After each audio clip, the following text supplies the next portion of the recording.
Қыз бала тәрбиесі. Ұлтымыз бала тәрбиесінде қызды өсіріп тәрбиелеуге ерекше көңіл бөліп отырған. Баланы жастан деп қыз балаға қаршадайынан жан-жақты орнықты тәрбие беруге тырысқан. Алғашқы бағып өсіру тәрбиесі. Бала шыр етіп жерге түскеннен бастап аналық мейірмен емізіп тамақтандыру. 40 күнге дейін тұз қосқан суға шомылдырып, етін шынықтыру, аяқ қолын созып, өс деп сүйектерінің қыңыр қисық болып қалуынан сақтандыру. Қыз баланы 2-3 жасынан немесе тіл шыққаннан бастап сөйлейтін тай қолынан жетелеп, қаз тұрғызып, өздігінен жүруге талпындыру. Еңбекке шынықтыру тәрбиесі.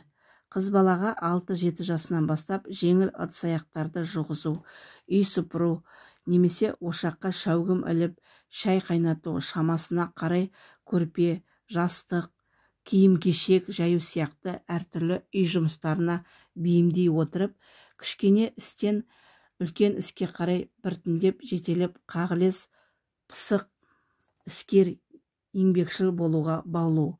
8 жасынан бастап жоғарыдағы жұмыстарды өз еркімен істейтін әдет қалыптастыру. Қазанға сүт пісіру, жеңіл тамақ істеу, нан илеу, нан жаю, нан дөңгелектеу сияқты жұмыстарды игерумен қатар кір жуу, шай құю, ыдыс-аяқ жинау, оларды жуып тазалап, ыдыс-аяқты жинағанда, жуғанда даусын қатты шығармау, бәрін еппен істеуге үйрету. 15 жасынан бастап мал сауып алған сүтті пісіріп, іртпей айран ұйыту, қаймақ пісіру, кілегей қаймақты шайқап, сары май шығару, құрт жасау, ірімшік қайнату, қымыз ашыту, отын бұтау, от жағу, бұзау, қозы, құлын байлау істеріне жаттықтыру. 14-15 жасынан бастап ұршық үйіріп, жіп үйіру, біз ұстап, кесте тігу, ине ұстап, киім тігуге икемдеу. Анасы өзі бастап тақия тігіп, оған өрнек салу, аяқ қап, жүк жабу, сырмақ, түс киіз тігу, үй жиһаздарын әшекейлеу, сәндеу арқылы қолөнерге баулып, оларды дәстүрлі салтқа айналдырып шеберлікке талпындыру. Әдеп иба тәрбиесі. Қыз баланы 3-4 жасынан әдептілікке бағыттап, оған ұзын көйлек кигізіп, етегін жауып жүруге әдеттендіру. Ар-ұят дегеннің алғашқы белгілерінен түсінік беру.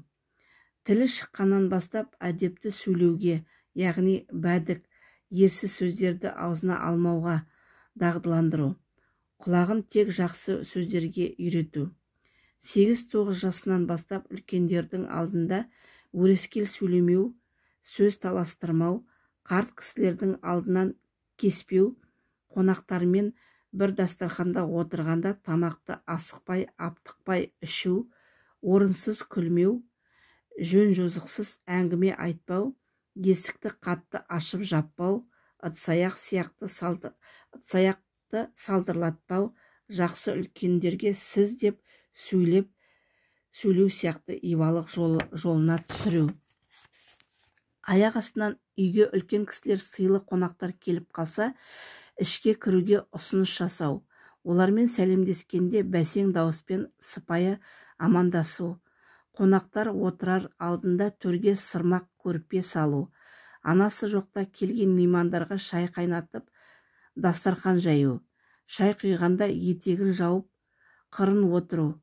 Үйдегі кішкентай балаларға қонақтардың көзінше ұрыспау, жекімеу секілді қарым-қатынасқа баулиды.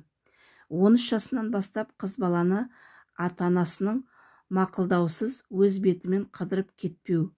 Түрлі жұмыс бабымен немесе туыс, дос-жарандарға қыдырып қайту үшін басқа ауылдарға барғанда таза, ұқыпты киіну, барған үйіне өзін салмақты ұстау, орынсыз сапылдап сөйлеп, саңқылдап күлмеу, өрескел сөз айтпау, өсек аяңға араласпау, ерсі қимылдар жасамау, әсіресе сол үйде қонып қалғанда ерлер жатқан үйден басқа жаққа жату. далаға шыққанда жалғыз шықпау сияқты тәртіп тыйымдарды құлағына құяды. Үйден шалғай жаққа барғанда бейтаныс ер балалармен бірге жүрмеу, орынсыз араласпау, алдауына түсіп қалмау сияқты сақтық шараларын ұстануына қатаң тапсырады. Ал енді қыз бала бой жетіп тұрмыс құрар шаққа жеткенде лайықты жар таңдай білуге ақыл кеңес беріп, дұрыс бағыт сілтейді. Мұндайда әке қызын шешесінің тәрбиесіне тапсырып, сырттай бақылаумен шектеледі. Алайда қажет деген тапқан кезде қызына анасы арқылы өз ойын, талап тілегін жеткізеді. Әрине, жоғарыда қыз баланың тәрбиесіне байланысты айтылып ғұрып дәстүрлер өзін-өзі орындала кетпесі және белгілі. Бұларды жүзеге асыру үшін ерінбей жалықпай үйретіп, көп тер төгуге тура келеді. Жалпы, қыз тәрбиесінде әсіресе ананың өзі іс-әрекетті көп жағдайда үлгі-өнеге болмақ. Сол үшін де шешеге қарап қыз өсер деп айтылған. Сондай-ақ қыз ақылды өсе алмас, анасы үлгісін көрмесе дейді халқымыз. Сондықтан да қызының болашағын ойлаған аналар көп жағдайда өсіп келе жатқан перзентіне өз басын үлгілі етеді. Айтқан ақыл кеңестерін ең алдымен өзі орындап, өзі үлгі болады. Ал мұның өз кезегінде оң нәтижеге берер даусыз. Бұл қазақ аналарының сан ғасырлық өмір тәжірибесі арқылы дәлелденген қапысыз ақиқат, шындық.